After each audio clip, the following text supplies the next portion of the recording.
దక్షిణ అయోధ్యగా విరాజిల్లుతున్న భద్రాచలం దివ్యక్షేత్రంలో ముక్కోటి వైకుంఠ ఏకాదశి ప్రయుక్త అధ్యయనోత్సవాలు భక్తి శ్రద్ధలతో ఘనంగా కొనసాగుతున్నాయి. ఈ ఉత్సవాలలో భాగంగా స్వామివారు రోజుకొక అవతారంలో భక్తులు దర్శనమిస్తూ భక్తజన హృదయాలను పరవశింపచేస్తున్నారు.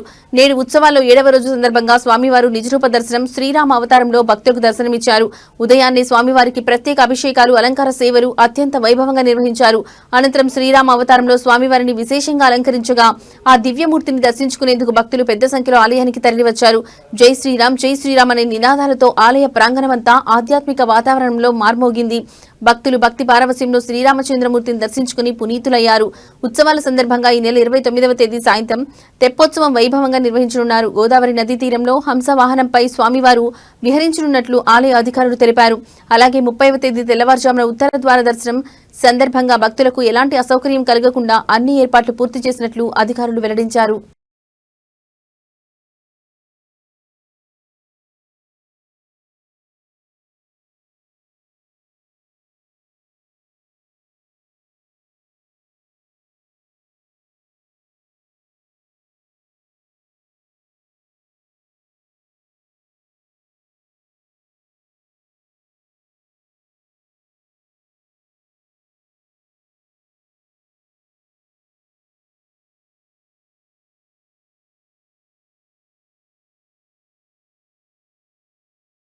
శ్రీరామాయ నమః. శ్రీమతే రామానుజాయ నమః.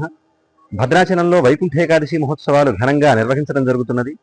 అందులో భాగంగా పగల్పత్తుత్సవాలలో రామచంద్రమూర్తికి దశావతార అలంకరణల క్రమంలో ఈనాడు 7వ రోజు స్వామివారికి శ్రీరామ రూపంలో అంటే ఆయన నిజ రూపంలో దర్శనాన్ని అనుగ్రహం చేస్తూ ఉన్నారు స్వామివారు. మనకి రామావతారం భగవానుడు ధరించినటువంటి అవతార కోటిలో మానవాళికి అత్యంత సన్నిహితమైనటువంటి అవతారంగా కొనియాడబడుతున్నది. రామచంద్రమూర్తి మర్యాద పురుషోత్తముడిగా విఖ్యాతి చెందినటువంటి వ్యక్తి సౌఖ్యం కన్నా ఎన్ని కష్టాలు రాని నష్టాలు రాని అనుకున్నటువంటి ధర్మం పైనే పెద్దపీట వేసినటువంటి అవతారంగా మనకి రామావతారం కొనియాడబడుతున్నది. అలా మనకి కొనియాడబడేటువంటి రామచంద్రమూర్తిని ఆరాధించటం వల్ల విశేషమైనటువంటి ఫలితాలను పొందవచ్చు అని మనకి పురాణాలు తెలియజేస్తున్నాయి. ఐశ్వర్యం రామపూజనాథ్ అని చెప్పినట్లుగా రామచంద్రమూర్తిని ఆరాధించడం వల్ల గొప్పనైనటువంటి ఐశ్వర్యం చేకూరుతుందిట. అంతేకాకుండా ఆదర్శ ఆరాధ్యాల కలబోతైనటువంటి వాడు రామచంద్రమూర్తి. మాధవత్వాన్ని అంతర్గతంగాను మానవత్వాన్ని బహిర్గతంగాను చేసి ఇలా దేవమానుష లీలను చూపించి మాయా మానుష పురుషోత్తముడిగా